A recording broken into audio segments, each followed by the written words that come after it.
Sir வணக்கம், Manikandan sir. அதாவது அவர் மேடையில பேச தொடங்கும் போது உங்களுக்கு இந்த விஜய் வேணுமா ஸ்டாலின் சார் வேணுமா அப்படின்னு கேட்கிறாரு. எல்லாரும் விஜய் விஜய் விஜய் அப்படிங்கிறாங்க. சரிங்களா சார்?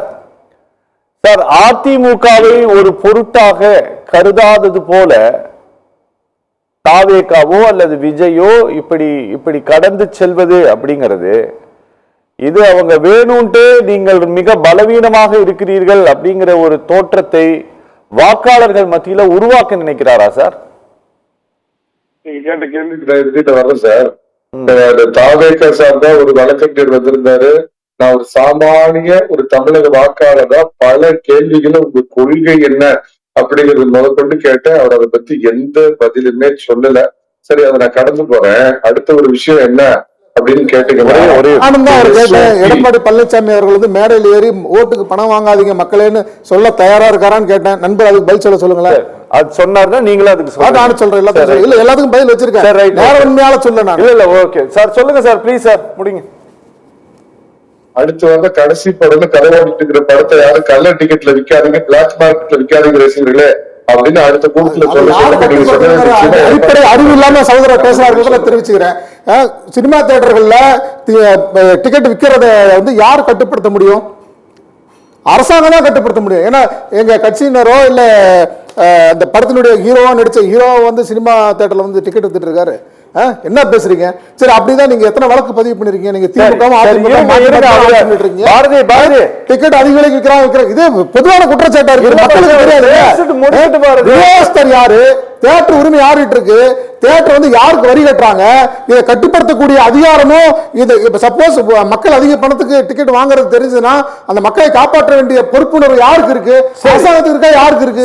என்ன கேள்வி கேட்கறீங்க? அடிப்படை அறிவு இல்லாம கேள்வி கேட்கறீங்க. சரி பாரதி, கொஞ்சம் பொறுமையா இருங்க. அவர் பேசும்போது குறுக்கிடாதீங்க தயவு செஞ்சு. சார், நீங்க பேசலாம் சார். கொஞ்சம் சபை நாகரிகம், பொது இடத்துல பேசுற மேடை நாகரிகம் தெரிஞ்சுட்டு பேசுங்க. நீங்க என்ன பேசுறீங்கனாலும் நான் ஒரு வார்த்தை கூட குறுக்கிடாம கேட்கிறேன். கொஞ்சம் பயிற்சி எடுத்துட்டு வாங்க. இப்பதான் வர்றீங்க, இந்த தலைவர் மாதிரியே தற்குறியா இருக்காரு. கொஞ்சம் பயிற்சி எடுத்துட்டு வாங்க. அதே மாதிரி இந்த எஸ்ஓபி பத்தி சொன்னீங்க சார். இதுல சுபேர் மணிகண்டன், நீங்க பேசுறது தவறு. என்ன பேச தெரியாது,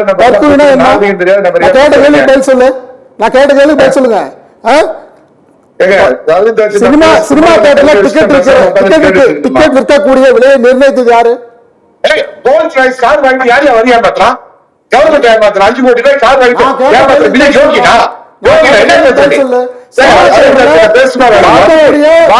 நிர்ணயித்தது யாரு? கட்டுப்படுத்துவது யாரு?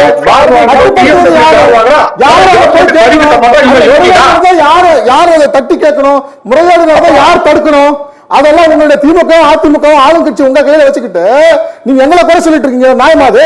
சரி, சினிமா நடித்து கொடுப்பதோட ஒரு நடிகருடைய சினிமா நடித்து சரி பாரதி, புரிஞ்சிருச்சு.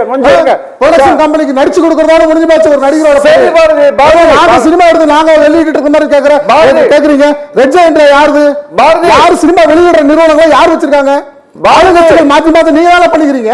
பாரதி, நீங்க வேலை ஒழுங்கா டிக்கெட் வித்துக்கணும். பண்ற ஊழல் நீங்க பண்ணிட்டு பேசுங்க. தனிப்பட்ட முறையில பேசுனீங்கன்னா நல்லா இருக்காது. பாரதி, அடுத்தவங்க பேச விடுறாங்க. கொஞ்சம்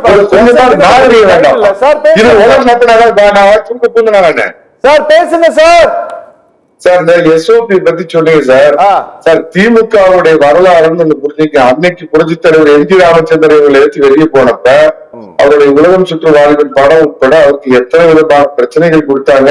தனக்கு எதிராக ஒரு சக்தி வளருது அப்படின்னு நினைச்சா திமுக எப்பயுமே இந்த மாதிரி பிரச்சனையை அன்னைக்கு எம்ஜிஆர், அதுக்கப்புறம் வைகோ அது மாதிரி கொடுத்தவங்க திமுக. அது இன்னைக்கு விஜய்க்கும் அவங்க கொடுப்பாங்க. இதுல நியாயம் இல்லை. நான் இதுல நான் ஒண்ணு ஜாலரா அடிக்கணும் இல்ல ஒரு சார்பா பேசி திமுகவுக்கு ஜாலரா அடிக்கிறது எனக்கு இல்லை. இது எஸ்ஓபி அப்படிங்கிறது அவருக்கு மட்டும் ஒரு தனி, அதாவது பேப்பர்ல எல்லாத்துக்கும் ஒரே மாதிரிதான். அதிமுக இவருடைய கட்சி சீமாவுடைய கட்சிக்கெல்லாம் இங்க எழுதில கிடைக்கிறப்ப விஜய் கட்சிக்கு மட்டும் இதுல ஒரு வேற கண்ணோட்டத்துலதான் இந்த அரசாங்கம் பண்ணுது அப்படிங்கிறதுல மாற்று கருத்து இல்லைங்க. அதே சமயத்தில் டாக்டர் பூபதி ஜான் ரொம்ப ஒரு நல்ல விஷயத்தோடு பேசுறார். என்னன்னா சார், ஒரு வெளியே வந்தா பாதுகாப்பு பிரச்சனைனா இவரை விட பல 10 மடங்கு ரசிகர்களை பெற்றிருந்த புரட்சி தலைவர் எம்ஜி ராமச்சந்திரனுக்கு இந்த பிரச்சனை இல்லையா, இல்ல என்டிஆருக்கு இந்த பிரச்சனை இல்லையா, சிரஞ்சீவிக்கு இந்த பிரச்சனை இல்லையா, பவன் கல்யாணுக்கு இந்த பிரச்சனை இல்லையா? இவர் என்ன நினைக்கிறாருன்னா தன்னை ஒரு கடவுள் கல்ச்சர் வரணும், அப்பப்ப வெளியே தலை காமிச்சாட்டா. நீங்க இந்த கோயிலுக்கு எல்லாம் போனீங்க அப்படின்னா ஒரு நிமிஷம் இப்படி சாமி கற்பூரத்துக்காக டப்புன்னு அந்த பூசாரிக்கு ஊதி அனுப்பிச்சுவார், அப்பதான் கடல அப்படியே நிக்கும். அந்த மாதிரி ஒரு கல்ட் நம்மள எல்லாரும் மக்கள் பார்க்கணும், நம்ம அடிக்கடி வெளியே போக கூடாது. ஏன்னா சினிமா நடிகர்களுக்கு இயல்பாவே அந்த மாதிரி ஒரு இது உண்டுங்க. அந்த மாதிரி ஒரு பண்றதுதான் இந்த மாதிரி உயிரிழப்புகளுக்கு காரணம். நான் திருப்பி கேட்ட ஒரு மாற்று ரெஸ்பான்சிபிலிட்டி எடுத்துக்கிட்டீங்களா இது வரைக்கும்? அது உள்ள கேட்டேன் சார். ஒரு மனிதன் ஒரு அரசியல் தலைவரா உருவெடுத்ததுக்கு அப்புறம் கருத்து கூறாமல் நல்ல மௌனம் கேட்கலாமா சார்? திருப்பரங்குன்றது பெரிய பத்தி அறிஞ்ச ஒரு பிரச்சனை. அதுல தீபமேத்திரத்தை பத்தி பேசினா ஒரே நேரத்துல ஜோசப்பாவும் ஒரே நேரத்துல வேலாயுதமாவும் வேஷம் போடுறேன், அதனால அதை பத்தி பேச மாட்டேன். ஒரு நீதிமன்ற தீர்ப்பு கொடுத்தேன்னு ஒரு ஜட்ஜி மேல ஜிஆர் சுவாமிநாதன் மேல இம்பீச்மெண்ட்டுங்கிற அயோக்கியத்தனத்தை இந்தி கூட்டணி கொண்டு வந்தத ஒண்ணு சரின்னு சொல்லியிருக்கணும், இல்லன்னு சொல்லியிருக்கணும். அதை பத்தி எதுவுமே சொல்லல. அப்புறம் ஒரு இருக்கிறதுலயே மோசமான கம்பாரிசன், புரட்சி தலைவரோட இவரை கம்பேர் பண்ணி இவங்க கட்சிக்காரங்க பேசிக்கிறாங்களா? அவர் காங்கிரஸ் கட்சியில ஒரு 15 ஆண்டுகள், திமுக ஒரு 20 ஆண்டுகள், அண்ணா திமுக இந்த மாதிரி எக்ஸ்பீரியன்ஸோட பசித்த வழியோடு சோத்துக்கு வழி இல்லாம ஈர துணியை கட்டிக்கிட்டு சின்னதுல இருந்து வந்தவர். அதனாலதான் சத்துணவுங்கிற மாதிரி திட்டத்தெல்லாம் கொண்டு வந்தாரு. தன்னுடைய படத்துல ஒருபோது தன்னுடைய ரசிகர்களை நல்வழிப்படுத்தினார். சிகரெட் பிடிக்கிற மாதிரியோ தண்ணி அடிக்கிற மாதிரியோ வன்முறை காட்சிகளோ இல்லாம. ஆனா இப்ப இந்த யோகியவான் படத்தை பாத்தீங்கன்னா எப்படி இருக்குது அப்படிங்கறதெல்லாம் உங்களுக்கு தெரியும். அதுல அஜித் தலைவன்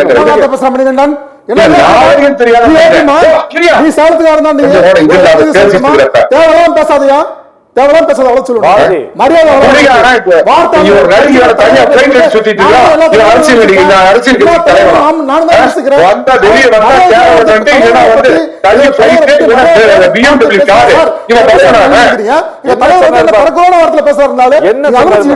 என்ன சொன்னாரு?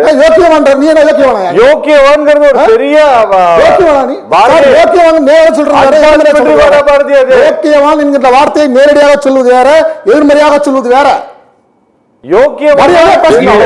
நீ எனக்கு கிளாஸ் எடுக்கிற, போய் படிச்சுட்டு சொல்ற, நீ என்ன படிச்சிருக்க?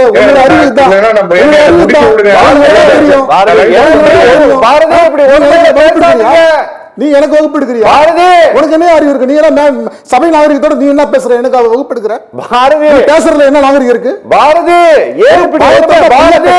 கேட்ட ஒரு கேள்வி பதில் சொல்ல. நீ பாரதி என்ன இப்படி ஒருமையில பேசிட்டு இருக்கீங்க? லைவ் தற்கொலை அதுன்னு பேசுற. நீங்க பாரதியா பேசுங்க, அவ்வளவா சொல்லுவேன் நானு. என்ன பாரதி இப்படி சார் தனிப்பட்ட தாக்குதல் நடத்தக்கூடாது சார். அதை நீங்க ஒருமையில இப்படி பேசிட்டு இருந்தீங்கன்னா லைவ்ல நல்லாவா இருக்கு? நீங்க இப்படி பேசக்கூடாது இல்ல, தப்பு இல்ல சார். ப்ளீஸ் சார் நீங்க சொல்லி முடிங்க சார். நான் இவர்கிட்ட போறேன் சார். இல்ல அதுல நான் அஜித் அவர்களுக்கு கூட உண்மையாலுமே நான் தலைவனர், நான் அஜித் ஃபேன்லாம் இல்லைங்க. படம் பாத்திரியா வீட்டுக்கு போய் உங்க அப்பா அம்மாவை காப்பாத்து, இந்த ரசிகர் மன்றத்தெல்லாம் வச்சுக்காத அப்படின்னு ஒரு உச்சபட்ச நடிகர் இருக்கிறப்ப அப்பா வழியில திட்டம் போட்டு அரசியலுக்கு வரணுங்கிறதுக்காகவே எந்த கஷ்டமும் தெரியாத பான் வித் டைமண்ட்ஸ் போல இவருக்கு தனிப்பட்ட கொள்கையும் கிடையாது. சொந்த அவருடைய தனிப்பட்ட சினிமா வாழ்க்கையில யோக்கியவானா ரோல்ஸ் ராய்ஸ் கார் வாங்குவாரு, BMW கார் வாங்குவாரு, பென்ஸ் கார் வாங்குவாரு, அரசாங்கத்துக்கு வரி மட்டும் கட்ட மாட்டாரு. அதே மாதிரி இவருடைய படத்துல பாத்தீங்கன்னா கருப்பு பணம் வாங்குறது நேரடியா ஒத்துக்கிட்டவரு. எதற்காக தமிழக மக்கள் விஜய்க்கு ஓட்டு போடணும் என்னுடைய கேள்வி ஒண்ணு. இரண்டாவது, ஒரு 18% ஓட்டுகளை அவர் வாங்கலாம். அதுக்கு மேல அடுத்த தேர்தல்ல அவர் தொடர்ந்து ஸ்டாண்ட் பை பண்ணார் அப்படின்னா அவர் அரசியல்ல முன்னேறலாம் மொழிய. அவர் எந்த விதத்திலையும் தமிழக எதிர்கட்சி தலைவராக கூட வர முடியாது. ஒரு தொகுதியில கூட டெபாசிட் வாங்க முடியாது.